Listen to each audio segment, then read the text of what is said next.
3 years ago this very month, I buried my only son.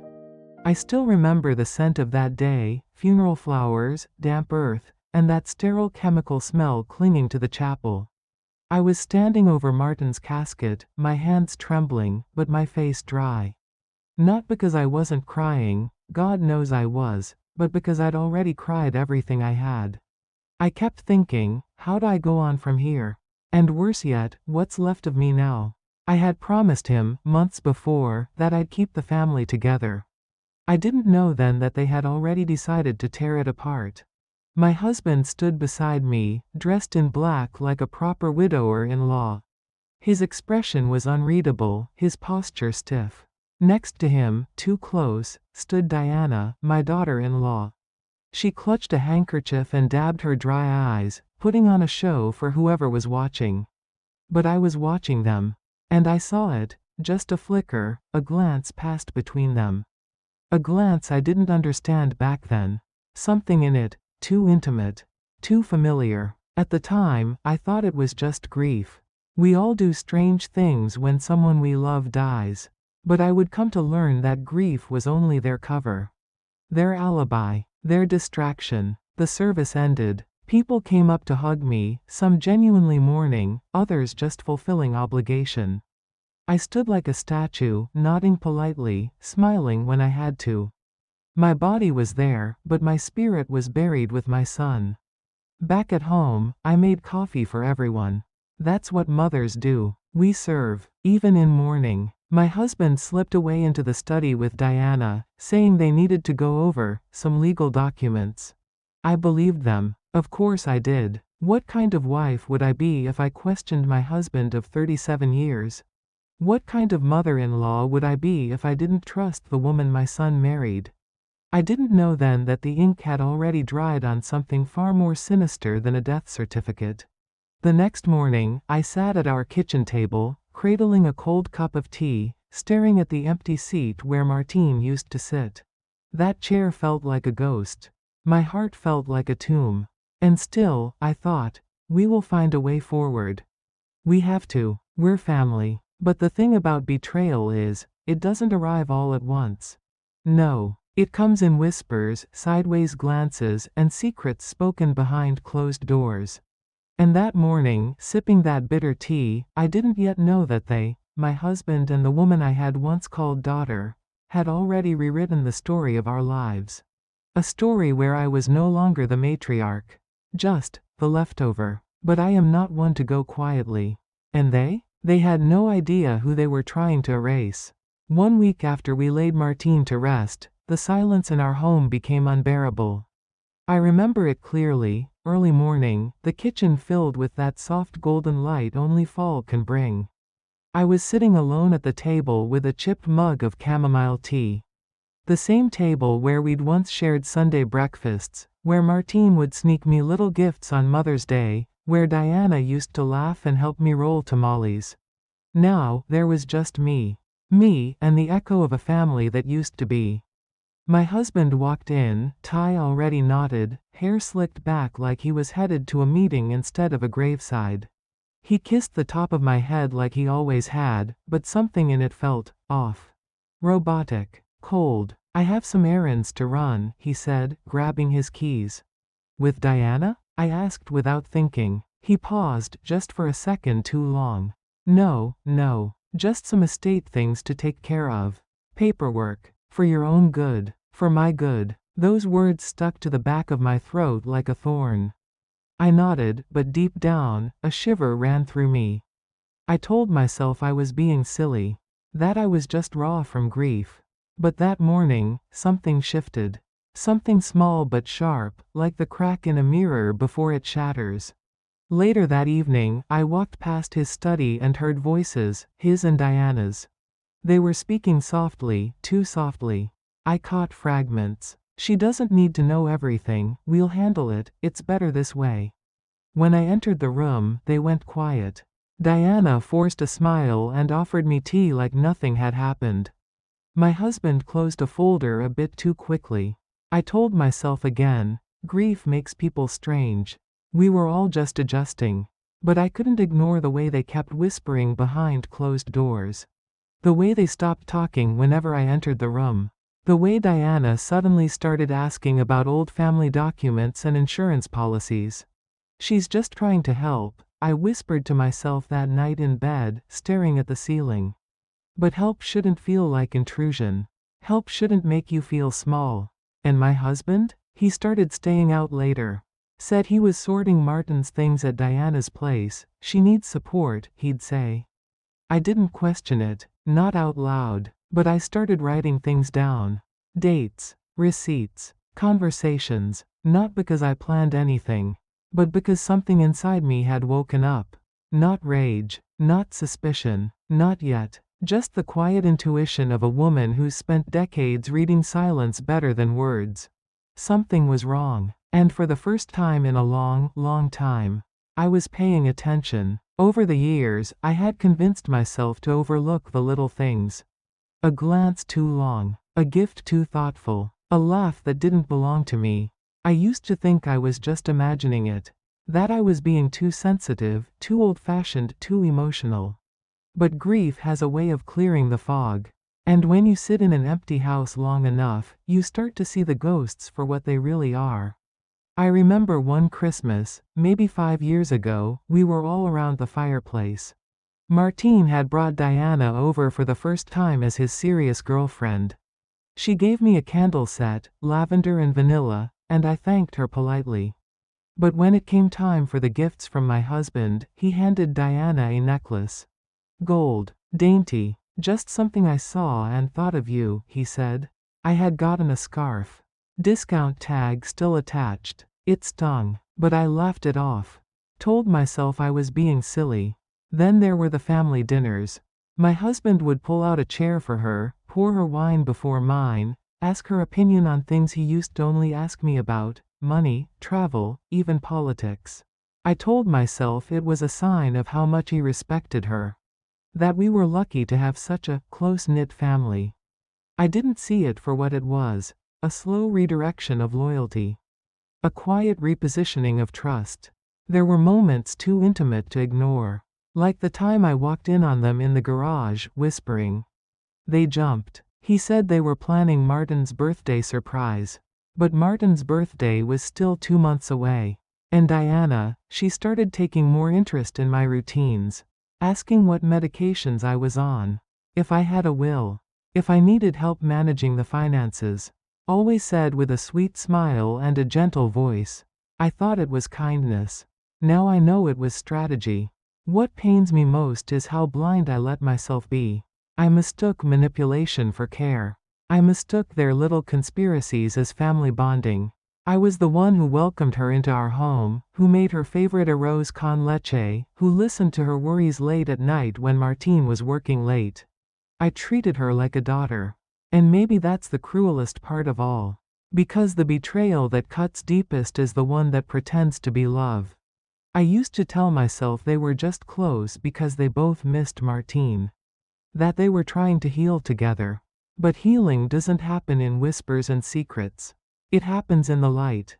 And this, whatever was growing between them, it thrived in the shadows. It was a gray morning, the kind where even the sun feels unsure of itself. I had just finished folding the laundry, his shirts, Martin's old towels, things I couldn't bear to throw away, when I saw the envelope. Cream-colored, heavy, official, the kind of letter that makes your stomach twist before you even open it. It was from our family lawyer. The same man who had handled Martin's affairs after the accident. My hands trembled as I slid it open. At first, I didn't understand. The language was stiff, full of legal terms, but one line was clear as water. Beneficiary change dated September 17th. Now includes Ms. Diana Ruiz as primary, with adjusted allocation to surviving spouse. My name, lowered, nearly erased. I felt the blood drain from my face. My knees gave way, and I sat down right there on the floor, laundry still in my lap. I read the line again. And again. Diana, beneficiary, not of Martin's estate, of ours, of mine. That afternoon, I asked my husband about it. Calmly, gently. Like a wife asking about dinner plans, not betrayal. He didn't blink. Oh, that? It's just paperwork. Routine updates. Nothing to worry about, Dulce. He called me Dulce, like always. As if a word still meant sweetness and not blindness. I asked when the change was made. He shrugged. A while ago. We needed to make sure things were in order. For your sake. For my sake. I wanted to scream. I wanted to believe him. But then Diana called me later that evening. Her voice was soft, almost wounded. I hope you're not upset. We just thought it was practical. You know, with everything that's happened. And when I hesitated, she added, you're still very important to us. Important. Not loved. Not trusted. Just a logistical consideration. That night, I didn't sleep. I laid awake staring at the ceiling, the letter beside me on the nightstand like a loaded gun. I kept thinking of Martine. How he once told me, you and Dad, nothing comes between you two. If only he knew. If only I had known. But now that letter was real. That shift in the air I had been feeling? It had a paper trail. And for the first time since my son's death, I felt something new beneath the grief, clarity. They weren't just moving on. They were moving me out. Silently, legally, piece by piece. And I decided, right then, right there, I would not let them. A few days later, I found myself in the old photo room. That little back corner of the house where we used to keep all the family albums, Martin's baby shoes, vacation postcards, birthday cards from decades ago. A room full of memories so tender, so full of love, I could barely breathe when I stepped inside. But that day, I wasn't just visiting the past. I was looking for evidence. I pulled out the thick, leather-bound albums, dusty but still intact. I turned page after page of my son's childhood. His first steps. His graduation. Christmases with tree lights glowing on his smile. And there, tucked into the back of one album, was a photo I hadn't seen in years. Martine sitting between me and his father, arms around both of us.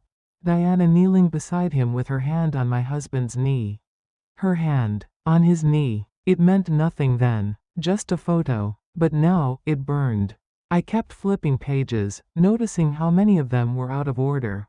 Whole sections were missing. I checked the boxes of DVDs and USB drives we used to keep backup files on. 2 were gone. I went to confront my husband, but he was out with Diana, helping her run errands.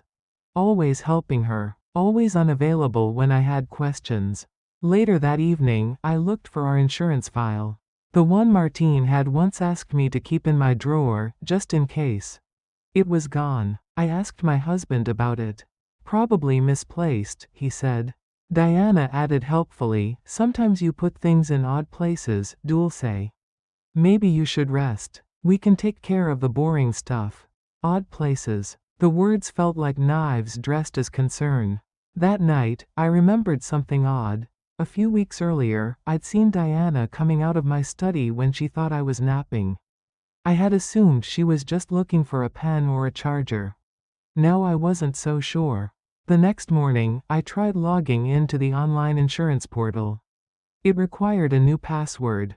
Beneficiaries only, it said. I was locked out of my own records.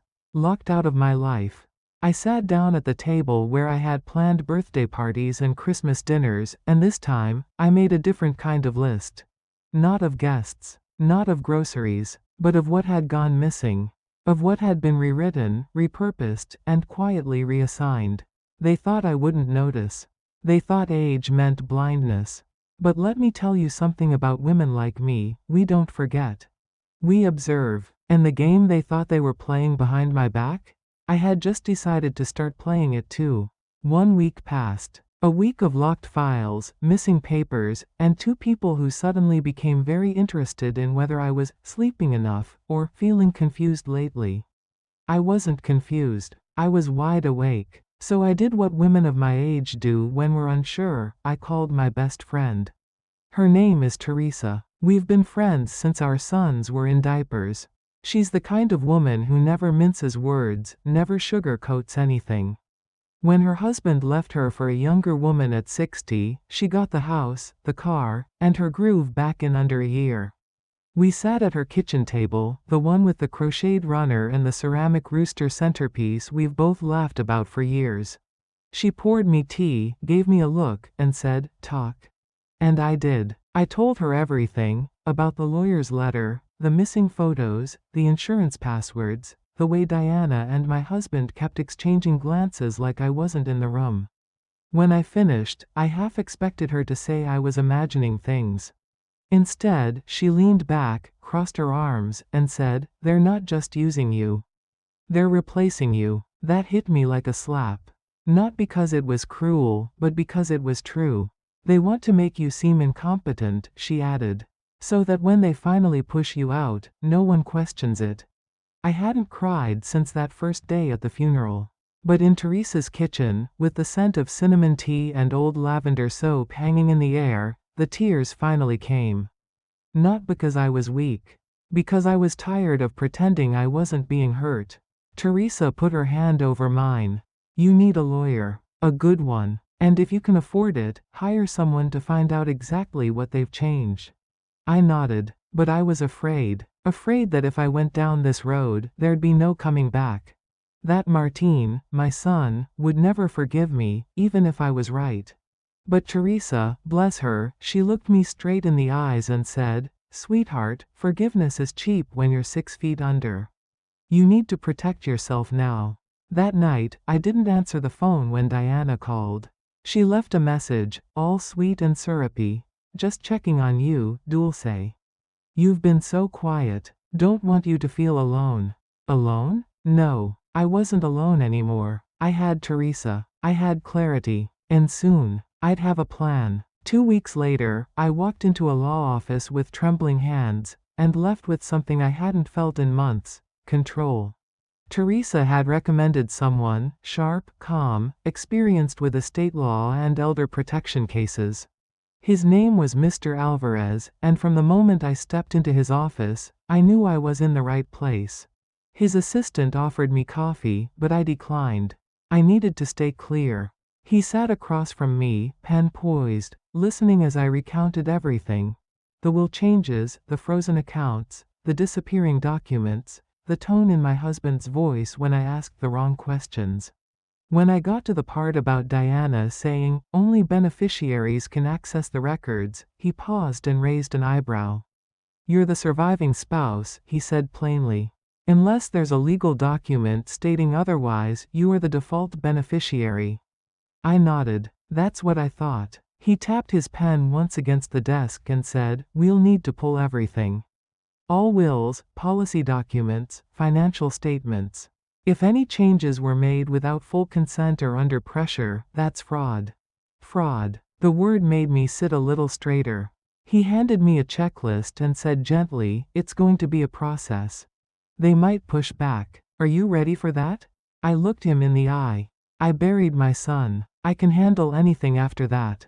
That same afternoon, he filed requests for the most recent versions of all estate-related documents. Copies of Martin's will. Copies of my husband's will. Bank authorizations. Insurance records. Power of attorney filings. I went home and made a copy of everything I had left, paper receipts, notes, even emails I'd printed. I opened a new file folder and labeled it, in big black marker, "Truth." I didn't sleep that night, but I didn't toss and turn either. I just lay in bed, listening to the hum of the house, and thinking about how easily we let ourselves disappear when we're afraid to seem ungrateful. How long had I accepted being sidelined, erased, used? The next day, Diana texted me, "Let us know if you need anything. We're always here to support you." Support. Interesting word, coming from someone trying to remove me from my own life. I didn't respond. My husband asked if I wanted to join them for dinner. "We miss seeing you around." I declined. I wasn't going to play the grateful grandmother anymore. Not when I'd just hired the lawyer who could bring everything they were hiding into the light. Let them smile. Let them scheme. The wheel had begun to turn. It was late, almost midnight, when the phone rang. I was in bed, the room quiet except for the soft ticking of the old clock Martine gave me years ago. I considered not answering, but something in my gut told me to pick up. It was a bank representative. Professional, polite, cautious. "Mrs. Delgado," he said, "we're following up on your request for financial record reviews. During routine file transfers, a flagged audio recording was found, attached to a call from 3 years ago. 3 years, right around the time of Martin's death." "I'm sorry," I said, "an audio recording of what?" There was a pause. "A call placed by Mr. Delgado and Ms. Diana Ruiz, discussing a possible inheritance reallocation. It's been archived, but we're forwarding a secure copy to your attorney. Legally, we're required to notify you due to potential conflicts of interest." My hands were shaking. I thanked him, hung up, and just sat there, paralyzed. They had talked about removing me before my son had even passed. Not afterward. Before. The next morning, Mr. Alvarez had already received the file. We listened together, side by side in his office. The audio was grainy, but clear enough. My husband's voice, calm, calculated. Diana's voice, insistent, impatient. "She won't ask questions. She never does. We just need it signed before Martine gets too sick. It's better this way. Cleaner, cleaner." The word hit like a stone in the chest. Mr. Alvarez paused the recording and looked at me, eyebrows furrowed. "This is bigger than inheritance fraud," he said. "This is premeditated manipulation." I nodded, but the room felt far away. Like I was floating above my own body, watching a life that couldn't possibly be mine. That evening, Diana called. Her voice was soft again, too soft. "Dulce, I heard you're reviewing the estate stuff. I hope you're okay. If there's anything you don't understand, we can help explain." Explain? They wanted to explain why they were already planning my erasure while I was still grieving. I didn't answer her questions. I simply said, "I'm fine, Diana. And I'm done needing explanations." Then I hung up. For the first time in years, I didn't feel like a confused old woman. I felt sharp, cold, focused. They weren't going to gaslight me anymore. And they sure as hell weren't going to rewrite my life while I was still alive to fight for it. A few days later, I sat across from Mr. Alvarez again. This time, I wasn't trembling. He had the audio file playing softly in the background while we reviewed the printed transcripts and timelines. I listened to their voices, my husband's calm and clipped, Diana's syrupy and cold, as if they were strangers. Because that's what they were now. Strangers who had lived in my home, eaten at my table, called me family. I didn't feel pain anymore. I felt strategy. We worked through everything carefully. Cross-referencing financial transfers, policy dates, signature timestamps. Every time something didn't add up, Mr. Alvarez would quietly circle the line. "They'll try to argue it was grief," he said. "That it was confusion, disorganization." I nodded. "Then we'll show them it was coordination." That day, he filed a formal discovery request. That meant they had to hand over all original documents, wills, insurance policies, financial statements. No more misplaced folders or restricted access. The law would now speak on my behalf. Later that evening, I sat at my kitchen table, the same place where I'd once cried over holiday menus and grocery bills, and I practiced my courtroom testimony. Not dramatic, just clear. I said their names out loud. I stated the facts. I reminded myself who I was. A woman who had paid for Diana's rent, groceries, wedding dress. A woman who had trusted her husband of nearly 4 decades to honor her, not replace her. A woman who was not going to die quietly. The next morning, Diana sent flowers. Roses. A little card attached read, "Thinking of you, always." I threw them in the trash. An hour later, my husband called. "I think we should all sit down and talk," he said. "You've misunderstood a lot of things." "No," I told him calmly. "I've misunderstood you, but not anymore." He hung up. And that silence? It was the most honest thing he'd given me in years. That night, Mr. Alvarez texted, "Court date's been set. 3 weeks. I'll prepare everything. Be ready." I stared at that message for a long time. Then I turned off the lights, poured myself a cup of tea, and sat by the window in silence. Not afraid, not grieving, just waiting. Because when a woman like me finally decides to stop forgiving, we don't just demand justice. We drag it into the light. I still remember the sound of my heels on the courthouse floor, steady, deliberate, unapologetic. I had chosen my outfit carefully. A navy suit Martine always said made me look strong, and in my purse, I carried only two things, my ID, and a worn photograph of my son. In it, he was smiling, arms wrapped around me on his college graduation day. That photo reminded me who I was fighting for. Not for money, for truth. When I entered the courtroom, I saw them sitting side by side, my husband and Diana. He wore the same gray suit he wore to Martin's funeral. She looked polished, like she was attending a networking event. Neither of them looked at me. I didn't look away. Their lawyer nodded politely. Ours, Mr. Alvarez, was already flipping through files, calm as ever. The judge entered. The room rose. And just like that, the trial began. Opening statements. Their side painted me as confused. Overwhelmed by grief. Not malicious, just mistaken. They said the will changes had been made to honor Martin's final wishes, that Diana had always been like a daughter to me, that my husband had simply wanted to protect everyone's future. Lies. Polished, rehearsed, smiling lies. Then it was our turn. Mr. Alvarez stood, voice clear as glass. He didn't raise it. He didn't need to. He walked through the timeline. The account transfers. The signatures. The date-stamped edits. Then he hit play on the first recording. Their voices filled the courtroom. She won't ask questions. She never does. It's cleaner this way. No one moved. Not even the judge. From the corner of my eye, I saw Diana stiffen. My husband's face turned a dull gray. But I didn't flinch. Because the power they had once held over me, the gaslighting, the condescension, the manipulation, it was gone. Now I held the facts. And the truth doesn't tremble. When the recording ended, Mr. Alvarez simply said, "We rest, for now." The judge nodded, quietly scribbled notes, called a recess. Outside the courtroom, my hands were cold. But my back was straight. A reporter tried to ask me questions, I ignored them. Diana passed by me in the hallway and whispered, "You don't know what you're doing."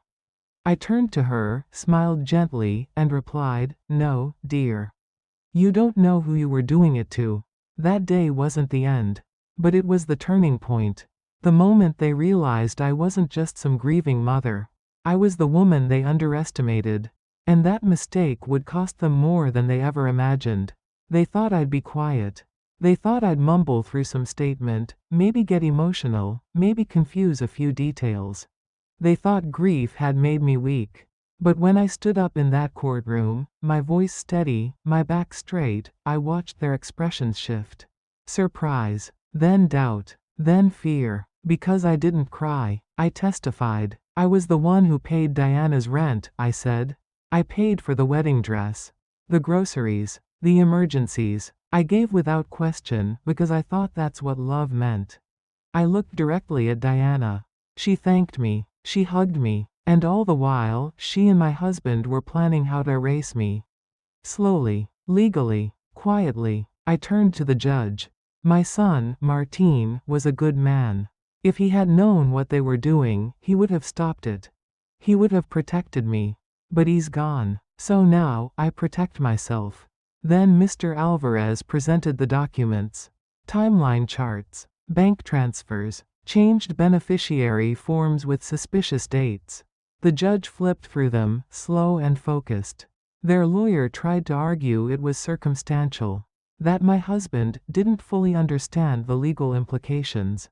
That Diana was just helping an aging mother-in-law manage complex affairs. But then the second recording was introduced. A hidden file recovered from a call log backup. This one was worse. We need to get her to sign before she starts asking questions. Once it's all in your name, she won't be able to touch anything. What about the house? One step at a time. The room was silent. The judge asked to hear it twice. When it ended, I looked over. My husband's jaw was clenched. Diana's face was red. Their lawyer whispered furiously to both of them. And me? I sat tall, hands folded in my lap, the photo of Martine still in my purse. This wasn't just about money anymore.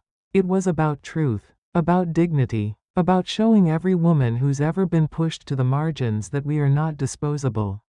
Not in grief, not in old age, not ever. When we walked out that afternoon, Mr. Alvarez smiled for the first time. "They're rattled," he said. "You've done more than hold your ground. You've taken it back." And I smiled too, because I had finally made them see me, not as someone to pity or silence, but as someone to fear. Cross-examination began the next day. Diana took the stand first, composed, smiling, hands folded like she was at a charity brunch. She talked about confusion, intentions, helping with paperwork, and how close we used to be. I watched her carefully. Every word, every gesture, every carefully placed sigh. My husband went next. Calm, cold. He called it all a misunderstanding. Claimed I'd agreed to everything at the time, and that I was forgetting things lately. It was textbook manipulation, gaslight with a smile. But they didn't know what I'd done the night before. You see, after that second recording had been submitted, I went home and dug through my old phone, my first phone from years ago. The one Martine had given me before he passed. I kept it in a box with his belongings. And in it, I found a saved voicemail. From my husband. A call made a month before Martin's death. He didn't know the message had recorded. "We just need her to sign. She'll do it. She's grieving. That's the window. Once it's done, we're clear. We'll be able to live the life we actually want. Live the life we want." Those words made me cold. I brought that file to Mr. Alvarez first thing that morning. And just as my husband finished his testimony, just as their lawyer smirked like the battle was over, Mr. Alvarez stood up and calmly said, "Your Honor, we have one more recording. It's new. It's from a previously unexamined device. The voice is clearly the defendant's." The courtroom shifted. The judge allowed it. And when the audio played, you could hear every breath in that room freeze. Even the clerk stopped typing. I didn't watch the judge. I didn't watch Diana. I only watched my husband. He looked like a man being buried alive, slowly, publicly, by his own words. When the message ended, there was silence. Then the judge simply said, "We will resume tomorrow." Outside, reporters circled like sharks. I didn't speak, but Diana did. She caught my sleeve as I passed and whispered, "Why are you doing this?" I looked at her. Steady, calm. "You tried to erase me." She blinked. "And now you're surprised that I wrote myself back in?" I walked away. Because the truth is, they planned to build a future on the bones of my silence. But I decided silence was no longer my legacy. I thought we had everything we needed. The documents, the signatures, the recordings that peeled back their lies like old wallpaper. But fate, it seems, had one more card to play. It happened on the third day of trial. The courtroom was quiet, too quiet. Tension hung in the air like dust in sunlight. The judge looked tired. Diana looked pale. My husband hadn't made eye contact with me once. Then Mr. Alvarez stood and said, "Your Honor, we'd like to call a surprise witness." A soft gasp swept the room. And then she entered. Elena, my son's old home nurse. She hadn't been part of our lives in years, not since Martin's illness. She'd moved away shortly after the funeral. I hadn't even known she was still in the country. But there she was, in a navy blazer and sturdy shoes, walking with purpose. She took the stand, raised her hand, and swore to tell the truth. And then she did. She told them how she'd overheard conversations between my husband and Diana, while Martine was still alive. How they'd spoken in low voices just outside Martin's room. How one day, after I'd gone to the pharmacy, she found Diana at my desk, copying account numbers. How she once confronted my husband about the pressure he was putting on me to just sign a few things, and he had replied, "She doesn't understand it anyway." She said she had wanted to tell me, but Martin's condition worsened, and then, everything happened too fast. But when she saw the case in the papers, she knew she couldn't stay silent. Diana's face lost all color. My husband looked like he'd aged 10 years in 10 minutes. Their lawyer tried to discredit Elena, called her a disgruntled employee. But the jury saw what I saw, a woman with nothing to gain and a spine made of iron. When she stepped down, she walked past me. She stopped for a moment, put her hand on my shoulder, whispered, "I'm sorry it took me this long." I didn't cry, but I held her hand for a second longer than necessary. Because in that moment, I realized, the past wasn't just a place where pain lived. It was also a place where truth waited, until someone brave enough came back to carry it forward. The judge called for closing arguments. The air in the courtroom felt thick, like a storm was about to break. Papers shuffled, attorneys whispered, the gallery sat still as stone. I hadn't planned to speak again. But Mr. Alvarez leaned toward me and asked softly, "Would you like to say something?" And I realized, yes. Yes, I would. So I stood. The judge nodded. "You may address the court, Mrs. Delgado." I walked to the center. Not rushed. Not shaky. Just steady. I looked at them, at the man I married and the woman I once called family. And then I began. "I lost my son," I said. "That should have been the worst pain of my life." But somehow, what followed cut deeper. My voice didn't waver. I gave everything I had to my family. I didn't ask for recognition. I didn't ask for repayment. I gave because I loved.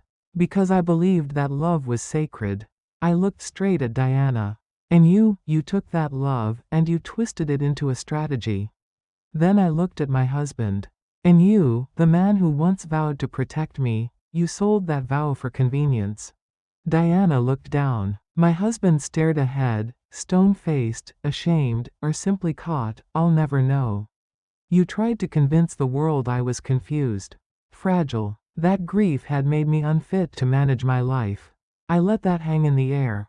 But I wasn't confused. I was grieving. There's a difference." I took the photograph of Martine out of my purse and held it up. "This is the son you used to get close to me. This is the boy who trusted both of you. And you betrayed not just me, but him." No one spoke. No one moved. I placed the photo gently on the judge's bench.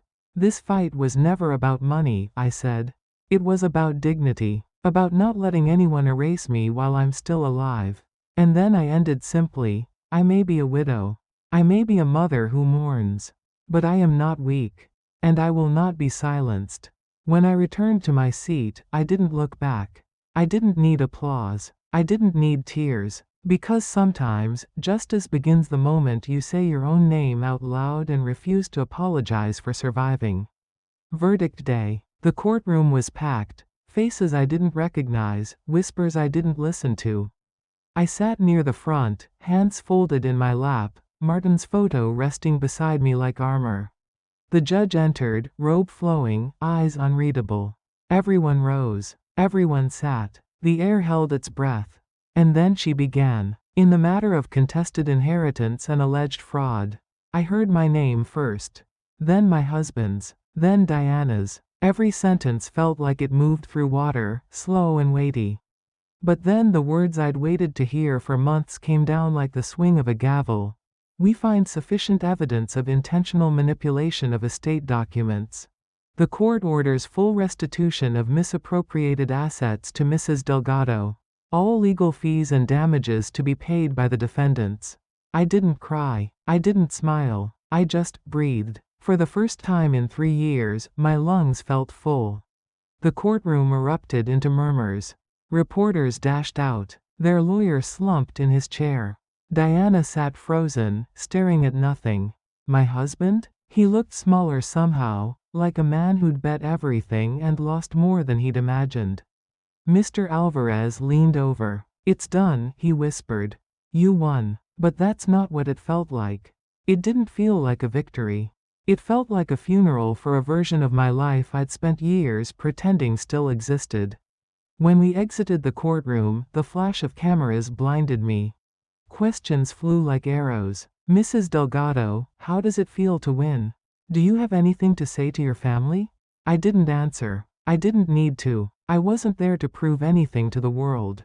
I was there to prove it to myself. As I stepped into the sunlight, I turned back once, just once, and saw them coming out behind me. They didn't look at me. They couldn't. And maybe that was the final piece of justice. Not the money, not the ruling, but the fact that, when faced with the truth laid bare, they had nothing left to say. The courthouse steps felt taller than I remembered. As I descended slowly, clutching the railing with one hand and Martin's photo in the other, I heard the hum of reporters, neighbors, strangers, all of them buzzing like flies around a secret that had finally rotted in the sun. Flashbulbs popped. Microphones pointed toward me, but I didn't stop. I didn't owe them a soundbite. Diana and my husband came out minutes later. They didn't hold hands this time. They didn't speak to each other. She looked shattered. He looked empty, hollow, like the shell of a man who had gambled with someone else's life and lost. One reporter caught his attention. "Mr. Delgado, was it worth it?" He tried to speak, stumbled, gave a weak, no comment. It was all falling apart now, and not in secret. Everyone could see. Some neighbors who'd come to support me clapped softly. Others just nodded, eyes wide, maybe wondering how long they'd believed the wrong version of the story. I felt exposed, yes. But I also felt whole. Because when you've lived through lies, through whispers, through betrayal so sharp it slices bone, you stop fearing humiliation. You start welcoming the truth, no matter how messy it looks in daylight. Later that day, I walked into the local market for the first time in weeks. The cashier, a young girl I barely knew, looked at me with wide eyes. "My grandma's been talking about you," she whispered.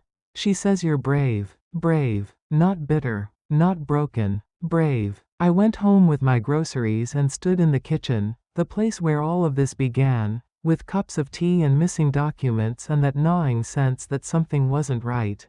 Now, I stood there with clarity. And silence. But not the silence of fear.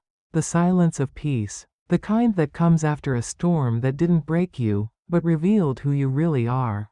They had tried to humiliate me in the dark. And now the world had watched them be stripped bare in the light. It's been weeks since the trial ended. The reporters stopped calling. The neighbors stopped whispering. Even Diana and my husband, now distant, now irrelevant, seemed to have disappeared from the edges of my life. And me? I've come back home. To my home. The house looks the same from the outside, but inside, it's different. The energy is different. It's no longer heavy with suspicion. It no longer smells of betrayal. I've opened the windows, aired out the shadows, rearranged the living room. The photo of Martine sits on the mantel again, where it belongs. This evening, I sat by the fireplace with a blanket on my lap and a cup of cinnamon tea in hand. The kind Martine always loved. The kind Diana once pretended to enjoy. I stared into the flames and thought about everything I lost. My son, my marriage, the illusion of loyalty. But you know what else I lost? My fear, my silence, my willingness to make myself small so others could feel powerful. I think back to the woman I was 3 years ago, standing at my son's casket, whispering a promise to keep the family together. I did keep that promise. But not the way I imagined. I didn't keep the illusion of family. I kept the part that matters, the truth. Because sometimes, to protect what's sacred, you have to let go of what's familiar. Diana has moved out of state. My husband is living alone, last I heard. Some family members still haven't called. Others, they've started reaching out, slowly, cautiously. Offering coffee, offering apologies. I don't need apologies. I need peace. And that's what I have now. Not happiness, not every day. I still cry sometimes. I still talk to Martine in the quiet moments, asking him if I did the right thing. But I always end with the same answer, yes, mijo. I did. I did it for both of us. And if there's one thing I've learned, something I want every woman who hears my story to remember, it's this. They may try to erase you. They may whisper, manipulate, and scheme behind closed doors. But you are not invisible. And you are never too old, too tired, or too late to fight back with dignity. I lost my son, but I did not lose myself. And that's what they'll remember most.